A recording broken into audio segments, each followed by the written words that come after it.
Apocalipse, capítulo 11, a partir do versículo 15, que nos fala da sétima trombeta. É a última trombeta mencionada na Bíblia. Vamos em pé ler a palavra de Deus. Convido a todos a se colocarem em pé, reverentemente. Diz assim a Escritura: E tocou o sétimo anjo a sua trombeta, e houve no céu grandes vozes que diziam: O reino do mundo passou a ser do Senhor e do seu Cristo, e ele reinará pelos séculos dos séculos. E os 24 anciãos que estão assentados em seus tronos diante de Deus, prostraram-se sobre os seus rostos e adoraram a Deus, dizendo: Graças te damos, Senhor Deus Todo-Poderoso, que és e que eras, porque tens tomado o teu grande poder e começastes a reinar.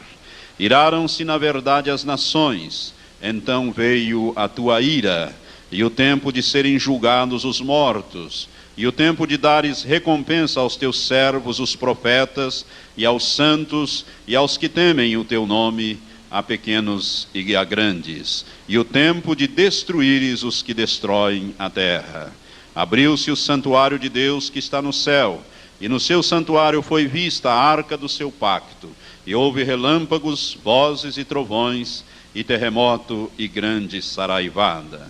E viu-se um grande sinal no céu, uma mulher vestida do sol, tendo a lua debaixo dos seus pés, e uma coroa de 12 estrelas sobre a sua cabeça. E estando grávida, gritava com as dores do parto, sofrendo tormentos para dar à luz. Viu-se também outro sinal no céu, e eis um grande dragão vermelho que tinha 7 cabeças e 10 chifres, e sobre as suas cabeças 7 diademas, que são coroas. E a sua cauda levava após si a terça parte das estrelas do céu, e lançou-as sobre a terra. E o dragão parou diante da mulher que estava para dar à luz, para que, dando ela à luz, lhe devorasse o filho. E deu à luz um filho, um varão que há de reger todas as nações com vara de ferro. E o seu filho foi arrebatado para Deus e para o seu trono. E a mulher fugiu para o deserto, onde já tinha lugar preparado por Deus, para que ali fosse alimentada durante 1260 dias. Então houve guerra no céu. Miguel e os seus anjos batalhavam contra o dragão, e o dragão e os seus anjos batalhavam, mas não prevaleceram, nem mais o seu lugar se achou no céu. E foi precipitado o grande dragão, a antiga serpente, que se chama o Diabo e Satanás, que engana todo mundo. Foi precipitado na terra, e os seus anjos foram precipitados com ele. Então ouvi uma grande voz do céu que dizia: Agora é chegada a salvação, e o poder, e o reino do nosso Deus, e a autoridade do seu Cristo, porque já foi lançado fora o acusador dos nossos irmãos, o qual diante do nosso Deus os acusava dia e noite. E eles o venceram pelo sangue do Cordeiro e pela palavra do seu testemunho, e não amaram as suas vidas até a morte. Pelo que alegrai-vos, ó céus, e vós que neles habitais. Mas ai da terra e do mar, porque o diabo desceu a vós com grande ira, sabendo que pouco tempo lhe resta. Quando o dragão se viu precipitado na terra, perseguiu a mulher que dera à luz o filho varão. E foram dadas à mulher as 2 asas da grande águia, para que voasse para o deserto ao seu lugar, onde é sustentada por um tempo e tempos e metade de um tempo, fora da vista da serpente. E a serpente lançou da sua boca atrás da mulher água como um rio, para fazer com que ela fosse arrebatada pela corrente. A terra, porém, acudiu a mulher, e a terra abriu a boca e tragou o rio que o dragão lançara da sua boca. E o dragão irou-se contra a mulher, e foi fazer guerra aos demais filhos dela, os que guardam os mandamentos de Deus e mantêm o testemunho de Jesus. E o dragão parou sobre a areia do mar. Que Deus abençoe esta palavra profética ao teu coração, ao teu espírito. Graças te damos, Senhor, pela escritura que acabamos de ler, que trata de um tema tão importante para nós, Senhor, a tua igreja, que é o arrebatamento dos santos, para estarmos para sempre com o Senhor. Pai, prepara as nossas vidas para este grande momento. Vai lavando a tua igreja através da tua palavra. Vai limpando a tua igreja através da escritura da tua palavra. Vai nos levando, Senhor, a uma preparação completa e total para o grande dia do arrebatamento. E a nossa oração é: Maranata, vem, Senhor Jesus. Porque a nossa pátria está nos céus, e é para lá que nós queremos estar, é para lá que nós queremos ir, para estarmos para sempre com o Senhor. Por isso, Senhor, prepara o teu povo, usa esta palavra para despertar ainda mais, para compromissar ainda mais os teus filhos, Senhor, com a prática da tua palavra. Ó Deus, toma também esses que ouvirão pelas fitas e prepara-os, ó Pai, a todos nós, para que nenhum desses que vão estar ouvindo esta palavra possa ser deixado para trás. A nossa súplica, Senhor, é esta, para que tu, Senhor, prepares a tua igreja para a volta de Jesus. E agora, Satanás, demônios, mais uma vez nós repreendemos a vocês em nome de Jesus. Vocês não vão roubar esta escritura, não vão roubar a palavra, não vão roubar a ministração e entendimento da palavra de Deus, porque nós proibimos isto em nome de Jesus. Vocês já estão por terra, pisados em nome de Jesus, amarrados e amordaçados, e assim permanecerão na vida daqueles que amam ao Senhor. Pai, abre agora os ouvidos e os olhos espirituais do teu povo para compreender o que haveremos de falar. Usa-me com poder e graça nesta hora, Senhor. Eu te peço em nome de Jesus. Amém, Senhor. Sentai-vos, irmãos.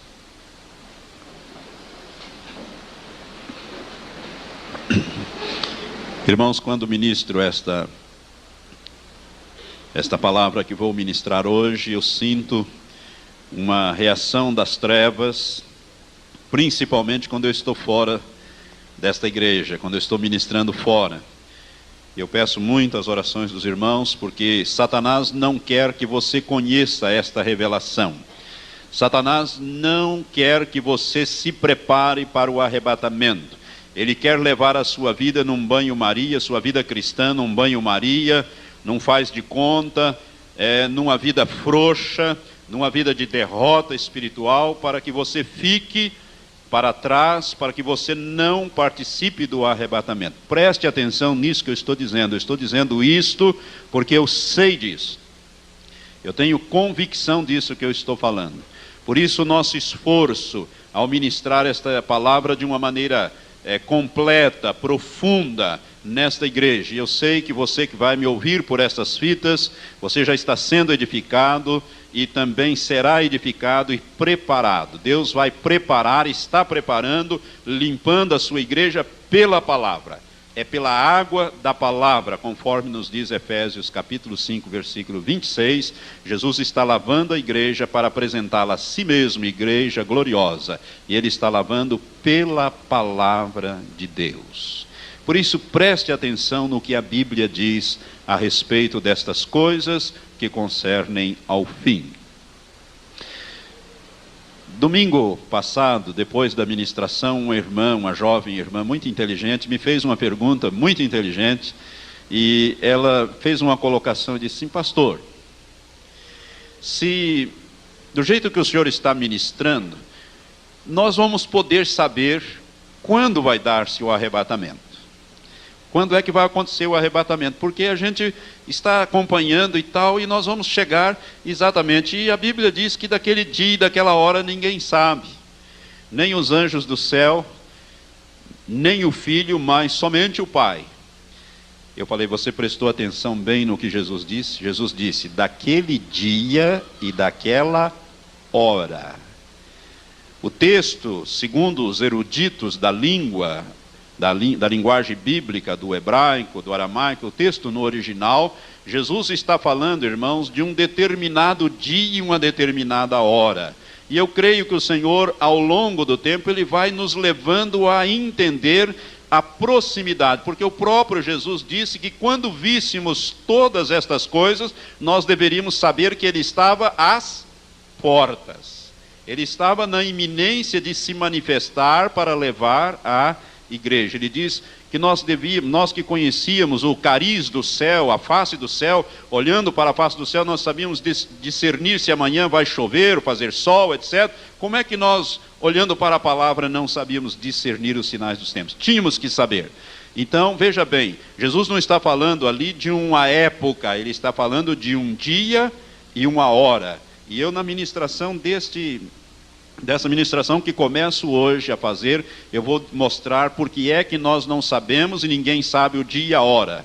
Mas há uma razão para isso. Mas nós vamos saber a proximidade daquele dia e daquela hora. O Senhor vai mostrando isto, e os acontecimentos sempre lançam sombras, né? Os acontecimentos sempre lançam sombras na frente. É como quando alguém vai andando, né? E a sombra aparece primeiro. Então nós vamos discernindo. Aquele que conhece a palavra de Deus e que tem familiaridade com a palavra de Deus e principalmente com as profecias, vai saber da proximidade daquele dia e daquela hora. Não saberá o dia e a hora, mas ele vai estar praticamente sabendo que está se aproximando aquele dia e aquela hora. Amém?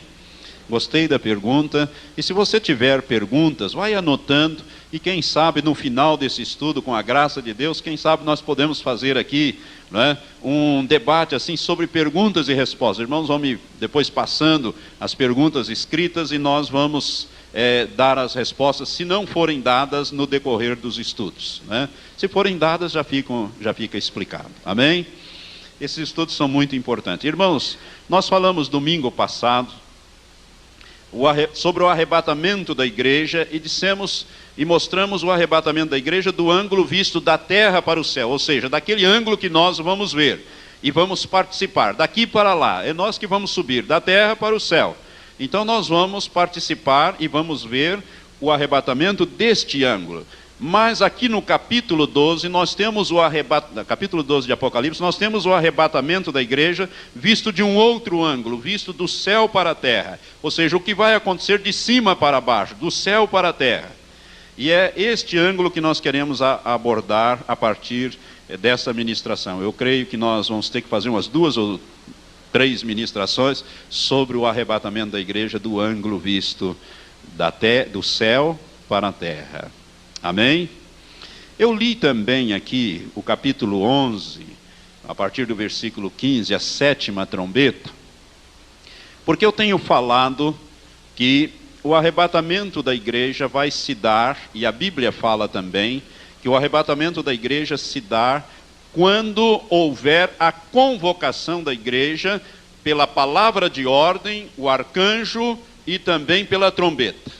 Domingo passado, se você quer deixar o seu dedo marcando aí e voltar em Tessalonicenses, 1 Tessalonicenses capítulo 4, a partir do versículo 16, e nós vamos usar não o versículo 16, não o versículo 13, mas o 16, nós vamos ler ali que domingo passado nós explicamos, Paulo, pelo Espírito Santo, traz esta revelação.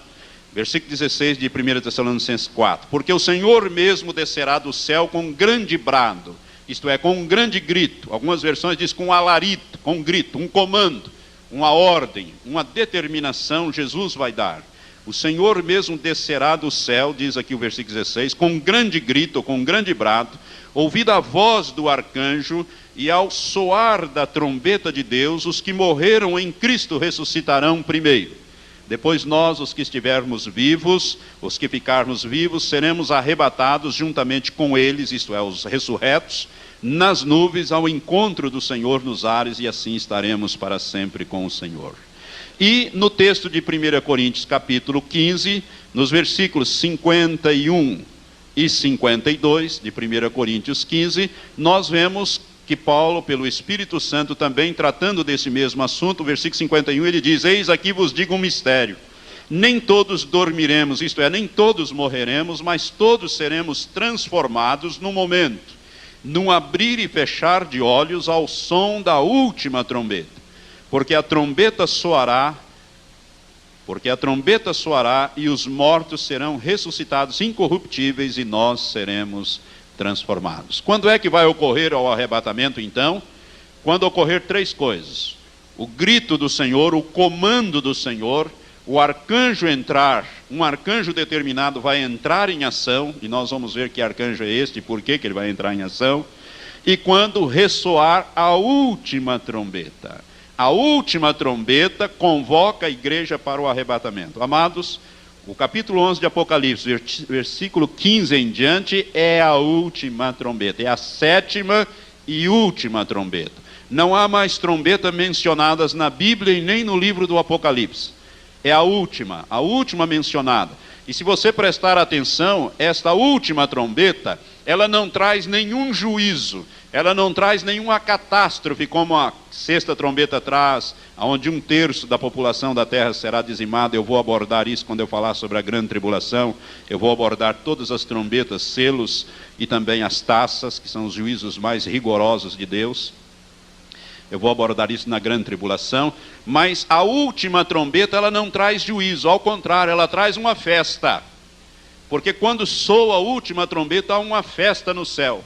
Diz, e tocou o sétimo anjo a sua trombeta, o versículo 15 diz, e houve no céu grandes vozes que diziam, o reino do mundo, preste atenção, é o reino do mundo, não é o reino dos céus, nem o reino de Deus, é o reino do mundo. O planeta Terra passou a ser do Senhor e do seu Cristo, e ele reinará pelos séculos dos séculos.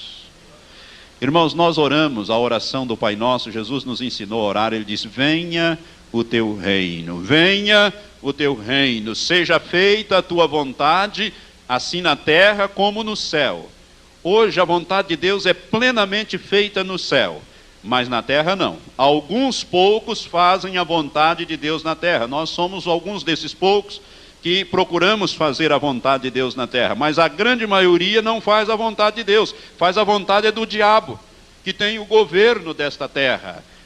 Se houvesse a vontade de Deus aqui, você acha que haveria tanta desgraça, morte, prostituição, trapaça, mentira? Você acha que haveria carnaval, confusão, essas novelas, essas prostituições, enfim, essas coisas? Isso não é da vontade de Deus, isso é a obra do diabo, é a vontade do diabo. Então na terra não é feita a vontade de Deus, ao contrário, é feita a vontade do diabo. Mas o reino de Deus, quando Jesus morreu, irmãos, ele veio não só resgatar o homem, mas ele veio também resgatar a terra.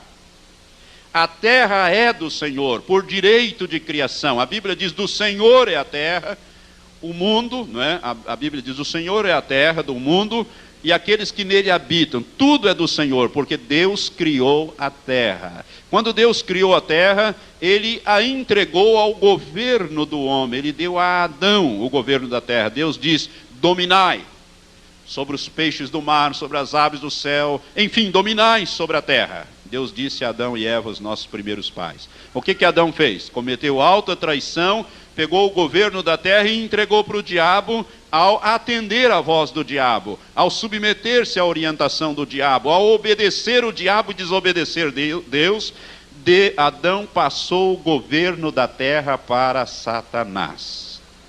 Satanás é um usurpador, ele usurpou, ele enganou o homem e tomou o governo da terra. É por isso que ele atrevidamente, Satanás, no confronto com Jesus no deserto, conforme o relato dos evangelhos, em Mateus 4, em Lucas 4, nós temos lá o relato da tentação de Jesus no deserto. Uma das tentações foi mostrar a Jesus, Satanás mostrou a Jesus todo o reino do mundo e a glória desses reinos, e fez-lhe uma proposta atrevida. Se tu, prostrado, isto é, de joelhos, me adorares, tudo isso te darei, porque é meu, me foi entregue. Quem é que entregou? Adão. Me foi entregue e eu dou a quem eu quiser. Eu dou a você, disse Satanás a Jesus. Eu dou a ti, se tu de joelhos me adorares. Jesus lhe deu uma resposta, né? Vai-te, Satanás, porque está escrito, somente ao Senhor teu Deus adorarás e somente a Ele servirás. Aleluias. Mas ele fez essa proposta e ele não estava falando coisa que não, vamos dizer, ele não estava mentindo para Jesus. Jesus conhece. Ele estava oferecendo a glória e o reino deste mundo, todos os reinos deste mundo. Por quê? Porque está no governo dele. É por isso que 2 Coríntios, capítulo 4, versículo 4, diz que Satanás é o Deus desse século. é o Deus deste mundo. A Bíblia diz na carta de João, na primeira carta de João, que o mundo jaz no maligno, isto é, no colo de Satanás. Agora Jesus, quando ele morreu, ele resgatou também a terra. É por isso que quando soa a sétima e última trombeta que convoca a igreja, Jesus vai estar completo, cabeça e corpo, e ele virá para governar na terra. É por isso que há grandes vozes, uma verdadeira festa no céu que diziam: o reino do mundo passou a ser de nosso Senhor e do seu Cristo, e ele reinará pelos séculos dos séculos, ou seja, para sempre. É por isso que eu disse que a terra não será destruída. Ao contrário, Jesus pagou o preço da terra, pela restauração da terra. Pagou o preço da nossa restauração, mas também tudo aquilo que Deus criou. E no milênio, irmãos, o governo de Cristo vai restaurar a terra, transformá-la no jardim do Éden, como era o propósito de Deus, o projeto de Deus original. Vai transformar toda a terra, e depois, na eternidade, pessoas vão morar na terra. Não nós, porque nós vamos estar para sempre com o Senhor. E Jesus não vai morar na terra. Jesus vai morar, né? Ele diz que tem as mansões celestiais, é o terceiro céu, é para lá que nós vamos. Mas tem gente que vai morar na terra. Quando eu falar sobre o milênio, essas coisas vão ficar claras para você. A Bíblia mostra isso.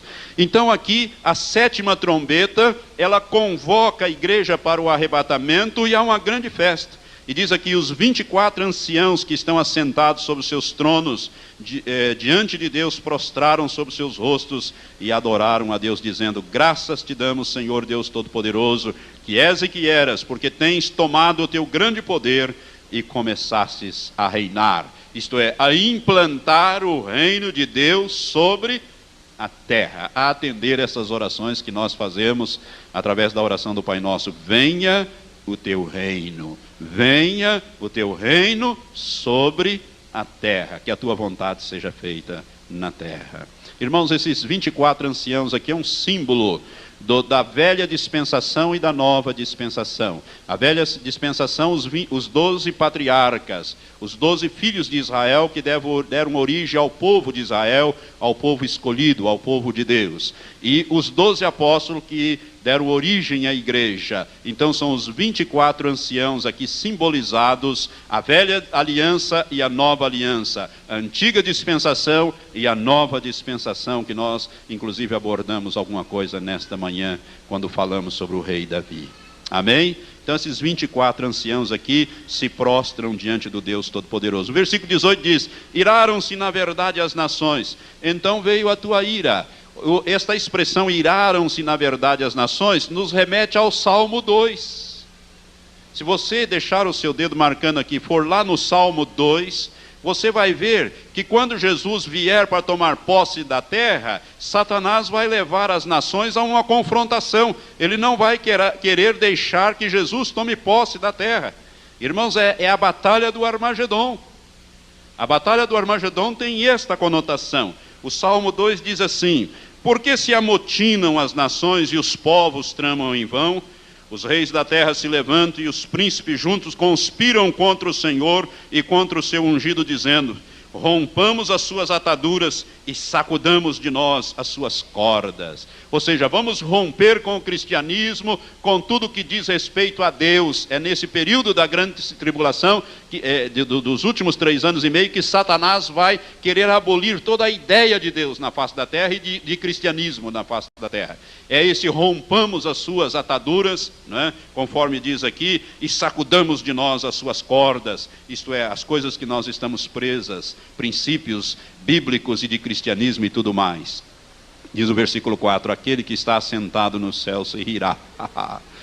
É uma das poucas textos que diz que Deus ri. A gente não vê nenhum texto quase da Bíblia dizendo que Deus dá risada, né? Mas é um deles, esse daqui é um deles. Deus vai se rir daquela. Esse rir aqui é um rir assim, tipo zombeteiro. Deus vai dizendo: o que é que vocês estão pensando que vão fazer? Vocês pensam alguma coisa? Quem são vocês perto de mim? É mais ou menos nesse sentido: aquele que está sentado nos céus, que é Deus Todo-Poderoso, né, se rirá. O Senhor zombará deles. Então lhes falará na sua ira, isto é, a grande tribulação. E no seu furor os confundirá, dizendo: eu tenho estabelecido o meu rei sobre Sião, o meu santo monte. Aleluia. Jesus vai governar a terra. Falarei do decreto do Senhor. Ele me diz: tu és meu filho, eu hoje te gerei. Pede-me e eu te darei as nações por herança e as extremidades da terra por possessão. Jesus já pediu. Já pediu isso para Deus e Deus já deu. Jesus vem tomar posse. Simplesmente ele vai tomar posse. Ele já reconquistou tudo para Deus novamente. Esse salmo é totalmente profético e escatológico. E diz aqui o versículo 8, versículo 9: tu os quebrarás como uma vara de ferro, tu os despedaçarás como um vaso de oleiro. Nós vamos ver, irmãos, que Jesus implantará o reino milenial com vara de ferro e despedaçará toda a oposição como se quebra um vaso de oleiro. A Bíblia diz isso nesse texto que nós vamos examinar no capítulo 12. Agora, pois, ó reis, sede prudentes. Deus dá até uma advertência aqui, né? E deixai-vos instruir, juízes da terra. Servi ao Senhor com temor e regozijai-vos com tremor. Beijai o filho, para que não se ire. Jesus vai estar aqui. É bom se submeter. Esse beijar o filho aqui é aceitar o governo milenial de Cristo. Irmãos, durante o milênio, eu quero dizer que as pessoas vão ter que aceitar, submeter-se ou rejeitar, rebelar-se contra o senhorio de Cristo aqui na terra. Ninguém vai aceitar Jesus como Salvador. Ou aceita Ele como Senhor, ou rebela-se contra Ele. Amém? Beijai o filho, para que não se ire e pereçais pelo caminho, porque em breve se inflamará a sua ira. Bem-aventurados aqueles que nele confiam. Nós somos estes últimos aqui, bem-aventurados que confiamos no Filho, que confiamos no Senhor, que muito breve irá governar a terra. Por isso o capítulo 11, versículo 18 diz: iraram-se na verdade as nações, então veio a tua ira, ou seja, a grande tribulação. Irmãos, com a saída da igreja começa a grande tribulação. Então veio a sua ira. Depois, a sétima trombeta, ela é o divisor de águas.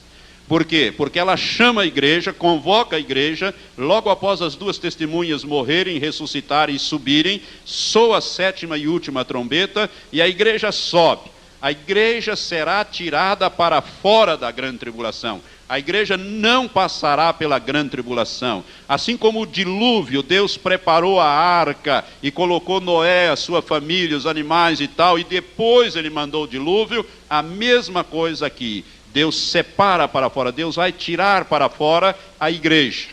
A igreja será levada antes da grande tribulação. Só que a grande tribulação começa na metade daqueles 7 anos finais.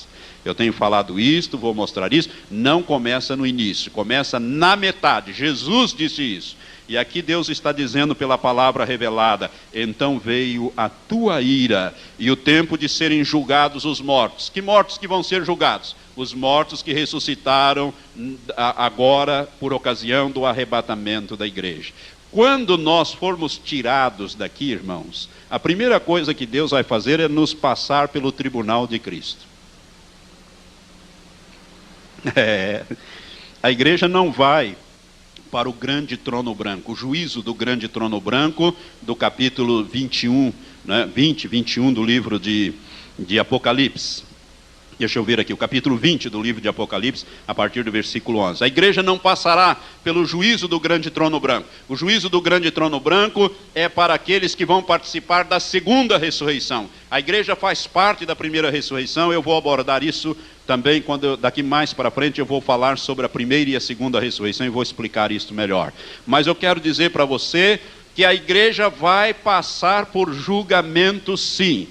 Há um julgamento para todos nós, e este julgamento a Bíblia descreve como o tribunal de Cristo. Deixa o seu dedo anotando aí, vai em 2 Coríntios capítulo 5. O apóstolo Paulo, por inspiração do Espírito de Deus, fala. Tudo isso aqui é a introdução que eu estou fazendo para esse tema do arrebatamento. No capítulo 5 de 2 Coríntios, capítulo 5, versículo 10, o versículo 10 diz assim: porque é necessário que todos nós, Paulo também se inclui, todos nós, todos os crentes, sejam manifestos diante do tribunal de Cristo, para que cada um receba o que fez por meio do corpo, segundo o que praticou, o bem ou o mal.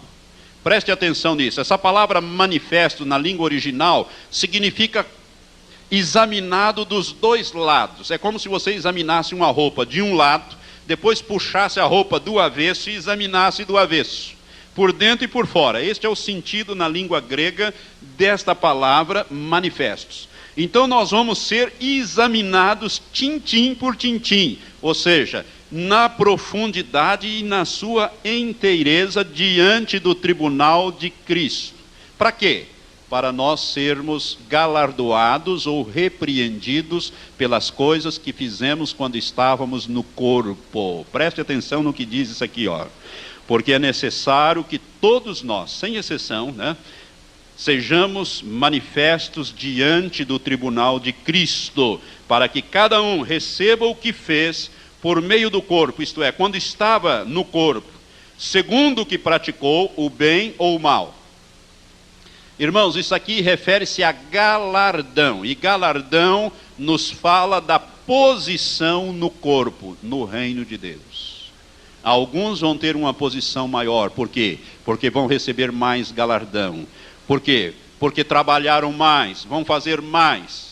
Deus seria extremamente injusto com o apóstolo Paulo se desse ao apóstolo Paulo a mesma posição no reino e no corpo que dará ao ladrão da cruz. Porque o ladrão da cruz não fez nada senão servir o diabo até aquele dia que estava lá na cruz. Não é verdade? Ele só fez a obra do diabo, roubar, matar e destruir, por isso que estava lá sendo crucificado. Mas o apóstolo Paulo empregou a sua vida inteira a servir a Deus, e a realizar a obra de Deus. Portanto, não tenham dúvida, a posição do apóstolo Paulo no reino de Deus é diferente da do ladrão da cruz. O que o apóstolo Paulo tem e o ladrão da cruz tem igual, e todos nós temos, é a justificação. Ou seja, a mesma justificação, a mesma salvação. Jesus deixou isto claro quando ele conta aquela parábola dos trabalhadores na vinha. Aqueles trabalhadores que foram recrutados ainda de noite para trabalhar na vinha por 1 denário. E depois veio o dono da vinha ali pelas 9 horas da manhã, viu alguns desocupados, vão vocês também trabalhar lá na minha vinha. Depois veio ao meio-dia, achou mais um grupo, disse, vão vocês também trabalhar na minha vinha. Depois eu acerto o salário. Chegou às 3 horas da tarde, mandou mais um outro, estavam desocupados. E às 5 horas da tarde ele mandou o último grupo. E na hora de acertar, ele mandou começar pelos últimos, deu 1 denário para todos eles, e foi até aqueles que começaram de madrugada. Ou seja, todos receberam a mesma paga, ou seja, a mesma posição. Ali, irmãos, é posição no reino, é justificação, todos têm a mesma justificação. O apóstolo Paulo não é mais justo, não é mais justificado do que eu, do que o ladrão da cruz, do que o pastor Laércio, do que você, do que qualquer um outro. Todos nós temos a mesma justificação, mas galardão não. Galardão é outra coisa. Justificação é salvação. Galardão está ligado àquilo que nós fazemos ou deixamos de fazer aqui no corpo. Quer ver como isso fica claro? 1 Coríntios capítulo 3. 1 Coríntios capítulo 3, a partir do versículo 8, nós vamos ler aqui, e você preste atenção, porque isso aí se refere à sua futura posição no reino. Quer ter uma posição elevada no reino? Trabalhe. Convide pessoas, leve pessoas a Cristo, faça a obra de Deus, viva uma vida que agrada a Deus. Capítulo 3 de 1 Coríntios, a partir do versículo 8, diz assim, ora, uma só coisa é o que planta e o que rega, a cada um, e cada um receberá o seu galardão segundo o seu trabalho. Porque nós somos cooperadores de Deus, vós sois lavoura de Deus e edifício de Deus. Segundo a graça de Deus que me foi dada, lancei eu, diz Paulo, como sábio construtor o fundamento. E outro edifica sobre ele, mas veja cada um como edifica sobre ele, isto é, sobre o fundamento. Porque ninguém pode lançar outro fundamento além do que já está posto, o qual é Jesus Cristo. Fundamento é Jesus Cristo. Você já tem um fundamento na sua vida? É Jesus Cristo, é o novo nascimento. É ali que começa a edificação de um edifício, que é a sua vida. o edifício da sua vida. Agora, continua, versículo 11 diz: porque ninguém pode lançar outro fundamento, além do que já está posto, o qual é Jesus Cristo. E se alguém sobre este fundamento levanta um edifício de ouro, de prata, pedras preciosas, madeira, feno, palha, a obra de cada um se manifestará, pois aquele dia, ao dia do tribunal de Cristo aqui, pois aquele dia a demonstrará, porque será revelada no fogo. Nós vamos ser provados, nós vamos ser julgados, e o fogo provará qual seja a obra de cada um. Se permanecer a obra que alguém sobre este edifício, sobre ele edificou, esse receberá galardão. Se a obra de alguém se queimar, sofrerá ele prejuízo, mas o tal será salvo todavia como que pelo fogo. O que diz essa palavra? Os que vão participar do arrebatamento da igreja vão ser julgados no tribunal de Cristo. E as nossas obras vão ser julgadas e as obras vão ser provadas pelo fogo. Se você não conseguir nada, se você só edificou com palha, olha os materiais usados aqui, diz o versículo 12. Cada um vai empregar o material que quer. E se alguém sobre este fundamento levanta um edifício de ouro, de prata, pedras preciosas, madeira, feno ou palha. São 6 tipos. 3 vão resistir o fogo e 3 não resistem o fogo. Você acha que o fogo não consome a palha, um edifício de palha, um edifício de feno ou de madeira? Queima e não fica nada, fica só o fundamento, não é verdade? Porque o fundamento é Jesus Cristo. Este tal vai sofrer prejuízo, vai ser o último lá no reino, não vai ter galardão nenhum, vai ficar só no fundamento. É isso que Deus está falando. É por isso que nós vamos comparecer diante do tribunal de Cristo. Irmãos, no reino de Deus há hierarquias, há posições. É por isso que a Bíblia fala de coroas, coroa da vida, coroa da glória.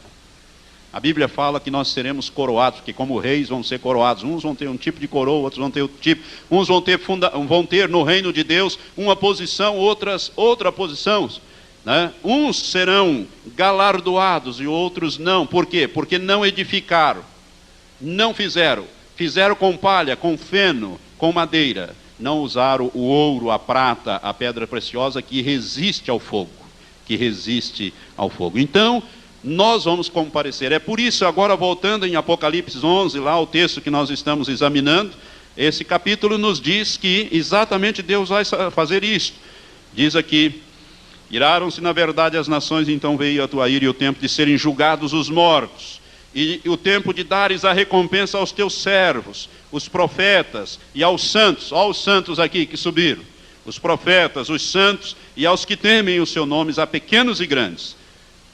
Então é este o julgamento do tribunal de Cristo, para efeito de galardão. Você vai ser galardoado, você vai ter posição no reino. Você vai estar mais perto do Senhor ou mais longe do Senhor. Você vai ser dedão do pé ou vai ser lá em cima um órgão mais nobre, né? Uma posição no corpo. Isto é galardão. E vai depender da obra que você fizer ou deixar de fazer. Sabe, irmãos, esse tribunal de Cristo é muito importante você compreender isto. Eu quero dizer a você que aquelas oportunidades de pregação que você teve, de falar da palavra de Deus e deixou, Deus vai cobrar de você.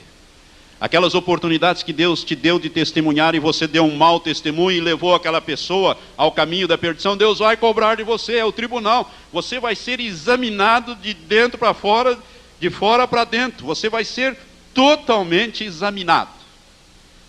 Todos nós vamos passar pelo tribunal de Cristo. Nada vai ficar encoberto, para que você receba aquilo que fez através do corpo, o bem ou o mal. Tanto pelo que você fez, como por aquilo que você não fez. Por isso que a Bíblia diz que enquanto temos, né, tudo que vier à mão para fazer, faz-o conforme as tuas forças. E a Bíblia diz que enquanto temos tempo, façamos bem a todos. E a Bíblia diz que aquele que sabe fazer o bem e não faz, pratica ou comete pecado. Tudo isso você deve levar em conta. É nessa ocasião, quando a igreja sobe, a igreja vai passar pelo tribunal de Cristo. Seremos manifestos lá diante do tribunal de Cristo. Seremos julgados. E receberemos a nossa posição no corpo e no reino de Deus. nem todos terão a mesma posição no reino. Uns terão posições mais elevadas e outros menos elevadas. Você está entendendo isso? Você está entendendo então o que é edificar com ouro, com prata, pedras preciosas, e o que significa edificar com feno, com palha ou com madeira? Então a edificação é por tua conta. O fundamento está dado, a edificação você faz. Vamos edificar com ouro? Vamos edificar com ouro, irmãos, com prata, com pedras preciosas. Deus está interessado nisto. E abriu-se o santuário de Deus, que está no céu, e no seu santuário foi vista a arca do seu pacto, e houve relâmpagos, vozes e trovões, e terremoto e grande saraivada. Vamos começar então agora o arrebatamento da igreja visto do ângulo do céu. Eu tinha que fazer essa introdução, porque se eu não fizesse aqui, se eu não abordasse esse assunto da sétima trombeta aqui, eu não sei se depois eu ia ter condições de abordar. Eu quero que você entenda que a sétima trombeta convoca a igreja para o arrebatamento e desencadeia a ira de Deus, que é a grande tribulação, que vai durar 3 anos e meio, aonde as taças serão derramadas sobre a terra, que nós vamos falar quando falarmos da grande tribulação. Irmãos, esse texto do capítulo 12, se você for ler, eu já li quase que todos os livros que tratam de Apocalipse, escatologia, comentários, e graças a Deus, Deus tem me dado esta oportunidade para ministrar, e eu quero dizer aos irmãos que há 99% de todos os livros que eu já li até hoje, apenas um tem uma interpretação diferente. Todos os demais dizem que nós estamos aqui diante de certos símbolos. Nós temos aqui, nesse texto, 3 símbolos que são colocados: a mulher, o filho varão e o dragão. O dragão é um símbolo que o próprio anjo revela quem simboliza, quem é simbolizado no símbolo dragão. Versículo 9 diz: e foi precipitado o grande dragão, a antiga serpente, que se chama o diabo e Satanás, que engana todo mundo. Então, o dragão aqui, o próprio anjo dá a interpretação desse símbolo. Quem é o dragão? Satanás, o diabo. E eu quero chamar a sua atenção para isso. O diabo e Satanás não são 2 seres, como andam algumas revelações por aí. Eu já li algumas revelações por aí, dizendo que o diabo é um, Satanás é outro. Não, a Bíblia não diz isso. A Bíblia diz que Satanás, o diabo, o dragão, a antiga serpente, é o mesmo personagem, é o mesmo ser. A palavra diabo significa caluniador. A palavra Satanás significa adversário. Adversário. Ele é adversário de Deus e adversário do homem. É um só. É o líder, é o cabeça. É a antiga serpente, aquela que enganou Adão e Eva e estabeleceu o mundo nessa desgraça. E ele é o príncipe deste mundo. Então, o símbolo do dragão é dado aqui. Os outros 2 símbolos, não. Nós temos 2 símbolos aqui, 2 verdades simbolizadas. Uma na mulher e a outra no filho da mulher, que é o filho varão. E de todos os livros que eu já li, se você for ler alguns tratados de teologia, etc., todos vão chegar e vão dizer o seguinte: que a mulher aqui é um símbolo de Israel. E que o filho varão é Jesus Cristo. Porque Jesus nasceu do meio do povo de Israel. E Jesus depois foi arrebatado, está lá sentado à direita de Deus, etc. Portanto, a mulher aqui simboliza Israel, que estaria então dando, vamos dizer assim, origem a Jesus Cristo. Porque Jesus nasceu, ele veio para os que eram seus, ou seja, os judeus, o povo de Israel. A maioria dos teólogos, com quase 99,99%, diz exatamente isso. Os teólogos católicos romanos, eles também vão mais ou menos neste mesmo rumo, com alguma pequena modificação. Eles dizem aqui que a mulher aqui não é Israel, mas é a Virgem Maria. E que a coroa de 12 estrelas aqui é que ela é a rainha dos apóstolos. Por isso, a coroa das 12 estrelas aqui são os apóstolos, simbolizando os apóstolos, e ela como a rainha dos apóstolos, e que o filho varão é Jesus Cristo, que nasceu dela, etc. e tal, e vai mais ou menos no mesmo caminho. Eu quero dizer que não é nada disso. Irmãos, Arthur Bloomfield, Dr. Arthur Bloomfield, ele escreveu um livro chamado O Futuro Glorioso do Planeta Terra, e ele tem esta posição que eu vou ministrar para os irmãos. Graças a Deus, quando eu li aquela posição deste homem a respeito do capítulo 12, Ou seja, a respeito deste assunto, destes símbolos, eu tive uma testificação do Senhor que era isto. E desde então, Deus tem ampliado essa revelação, o meu coração, o meu espírito, e eu quero dizer para você que isso que eu estou ensinando a você é uma coisa muito séria e muito profunda. Aqui, a mulher não simboliza Israel e nem a Virgem Maria. A mulher aqui é um símbolo da igreja visível. A igreja é simbolizada por esta mulher. A igreja visível, a igreja como nós estamos vendo aqui antes do arrebatamento. A igreja como nós vemos em todos os lugares, com gente que vai ser arrebatada e gente que vai ficar. Então é a igreja visível. O filho varão que está no ventre da mulher é a igreja invisível, é a igreja que será arrebatada. Haverá uma separação, haverá um rompimento, haverá uma mudança. E o destino do filho varão é para Deus, é para o trono de Deus. E o da mulher é ser caçada e perseguida pelo dragão depois que ela tem que fugir. Há uma diferença muito grande aqui. Então, irmãos, o símbolo aqui da mulher é o símbolo da igreja visível.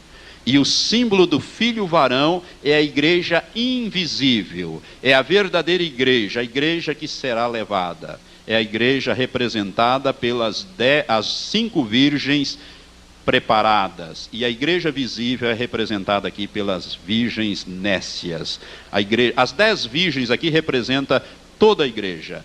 Um grupo será levado e outro grupo será deixado. Este é o símbolo que nós temos aqui. E eu vou mostrar isto na Bíblia. Eu quero dizer a você que no livro do Apocalipse, a mulher sempre simboliza uma igreja. Se ela é uma igreja limpa, se ela é uma mulher santa, é a igreja do Senhor. Mas se ela é uma mulher prostituída, é uma igreja prostituída, a igreja de Satanás, é uma igreja onde Satanás governa, onde a carne governa, onde Satanás tem inteira liberdade de agir. Se você olhar no capítulo 2, por exemplo, do Apocalipse, você vai ver lá quando Jesus manda escrever uma das cartas, a carta à igreja de Tiatira. Ele fala de uma mulher, que é um símbolo de uma igreja. No versículo 20 ele diz: mas tenho contra ti que toleras a mulher Jezabel, que se diz profetiza. Ela ensina e seduz os meus servos a se prostituírem e a comerem das coisas sacrificadas a ídolos. E dei-lhe tempo para que se arrependesse, e ela não quer arrepender-se da sua prostituição. Isso aqui é um símbolo de uma igreja. No capítulo 17 de Apocalipse, nós vemos uma outra mulher montada numa besta, vestida de cor escarlata, que também é uma igreja, simboliza ali uma igreja, que eu não vou abordar aqui, mas se você ler o capítulo 17, Deus vai te dar sabedoria para discernir que igreja é esta que está montada e estará montada nos últimos dias sobre a besta. Uma igreja que tem um domínio, né, sobre toda a terra. É uma igreja. Ali uma mulher prostituída, ali uma prostituta. A grande Babilônia simboliza ali uma igreja também. E aqui nós temos uma mulher no capítulo 12 simbolizando esta igreja. Irmãos, a Bíblia diz o seguinte, que viu-se um grande sinal no céu. Esta palavra sinal poderia ser traduzida como uma grande maravilha, uma coisa tremenda. Céu aqui é o espaço sideral, ou seja, é o cosmo, é a estratosfera, não é o céu de Deus, onde está o terceiro céu, o trono de Deus. Aqui é o cosmo, é o espaço. João vai ver esta mulher, esta figura, esse símbolo no espaço. E ele diz aqui um grande sinal no céu. E o que é que ele viu? Uma mulher vestida do sol. Vestida do sol, esta linguagem, sol, vestida do sol, significa vestida de luz. Esta igreja está vestida de luz. Luz é a vestimenta de Deus. Em 1 João, capítulo 1, versículo 5, a Bíblia diz: Deus é luz, e nele não há trevas nenhuma. Amém? 1 João 1,5. Deus é luz. Então a vestimenta de Deus é a vestimenta de luz. Jesus também, no capítulo 12 do Evangelho de João, versículo 46, se não me engano, Jesus disse assim: eu, que sou a luz, vim ao mundo. Eu, que sou a luz, vim ao mundo. Deus é luz, Jesus é luz.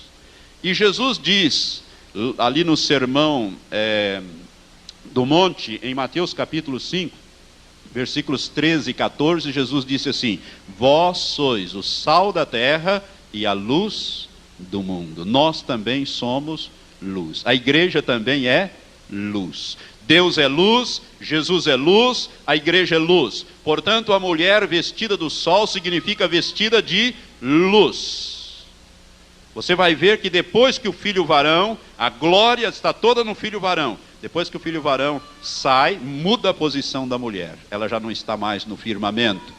Irmãos, aqui é a mulher vestida de luz. Vestimenta de luz é a vestimenta de Deus, de Jesus, dos santos. Deus é luz, nós somos o sal da terra e a luz do mundo. E a visão que João teve mostra esta mulher com a lua debaixo dos seus pés. Eu quero dizer para você que a lua é um símbolo das trevas. A lua não tem luz própria, é um satélite natural da terra que não tem luz própria, reflete a luz do sol. E a lua é um símbolo das trevas, é por isso que as obras malignas se fazem à noite. Os pecados mais odiantes se praticam à noite. As obras de feitiçarias, macumbas, os despachos se fazem na lua cheia principalmente. A lua é um símbolo das trevas. Agora esta mulher está com os pés sobre a lua, isto é, exerce domínio sobre a terra. A igreja visível tem domínio sobre o reino de Satanás. Jesus disse em Lucas 10, versículo 19: eis que vos dou autoridade para pisar serpentes e escorpiões e sobre todo o poder do inimigo, e nada vos fará dano algum. Nós temos autoridade, poder. A estatura de Satanás e dos demônios vem até a sola dos pés da igreja, que é os pés dos santos. É por isso que nós podemos pisar a cabeça de serpentes e escorpiões, que são símbolos de principados e potestades. A mulher está com os pés sobre a lua, ela exerce autoridade, poder sobre o reino das trevas. Mas a coisa vai mudar. Depois a mulher já não vai estar mais lá em cima, ela vai mudar, porque a glória e o poder estão com o filho varão, toda a glória está ali.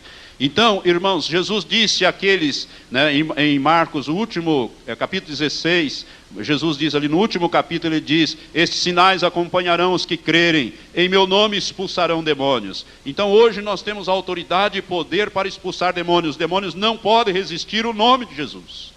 E nós podemos fazer isso. Então nós temos hoje a autoridade e poder para expulsar. Por isso essa mulher, que é a igreja visível, a igreja como nós vemos hoje, ela é vista com os pés sobre a lua, sobre o reino das trevas, a autoridade e poder sobre o domínio de Satanás.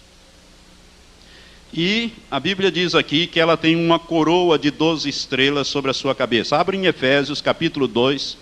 Essa coroa realmente aqui de 12 estrelas, ela representa essa coroa, realmente representa os 12 apóstolos. A igreja está edificada sobre o fundamento dos apóstolos. Preste atenção nisto. Capítulo 2, versículo 20, eu vou ler o 19 também, para ficar mais claro, diz assim: assim pois, Efésios 2, 19, 20, assim pois, não sois mais estrangeiros, nem forasteiros, antes sois concidadãos dos santos e membros da família de Deus, edificados sobre o fundamento dos apóstolos e dos profetas, sendo o próprio Cristo Jesus a principal pedra de esquina. Portanto, a igreja está edificada o quê? Sobre o fundamento dos apóstolos. Irmãos, toda a revelação a respeito da igreja do Novo Testamento, aliás, todo o Novo Testamento veio através dos apóstolos. O apóstolo Paulo foi o grande homem de Deus, a quem Deus revelou o mistério que esteve oculto, que é a igreja. Todas as cartas de Paulo falam desse mistério, a igreja. Então a igreja está edificada sobre o fundamento dos apóstolos. Por isto, a mulher que simboliza a igreja, ela tem uma coroa de 12 estrelas, ou seja, na parte mais alta, os apóstolos começaram a obra de edificação da igreja, que é a constituição desta mulher. Amém? Eu tenho que parar aqui, hoje só deu para ficarmos no primeiro desses versículos, Nós vamos fazer uma interpretação exegética de cada versículo deste, com a graça de Deus, para que você compreenda o que é o arrebatamento do ângulo visto de cima para baixo, do céu para a terra. E você está incluído nele. Amém?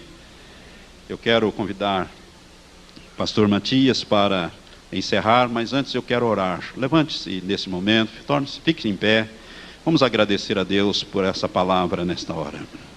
Graças te damos, Senhor, pela tua palavra profética que nos instrui, nos insta a nos prepararmos, ó Pai, para o arrebatamento dos santos. A tua igreja, Senhor, precisa ser lavada, purificada, restaurada. Ó Deus, faz essas coisas, Senhor, através da tua palavra. Lava o teu povo, prepara o teu povo, Senhor. Nós não queremos ficar, nós queremos estar entre aquele grupo menor que sairá do grupo maior, para estar para sempre com o Senhor. Por isso, Senhor, leva-nos a um compromisso maior contigo, e que o teu Espírito tenha ampla liberdade em nossa vida, moldar-nos no caráter de Cristo, na personalidade de Cristo. Ó Deus, que a santificação seja uma realidade na vida daqueles que estão me ouvindo aqui no santuário, pelo rádio e também através destas fitas. Maranata, vem, Senhor Jesus, prepara os teus santos para subir, Pai, é a nossa súplica em nome de Jesus. Amém.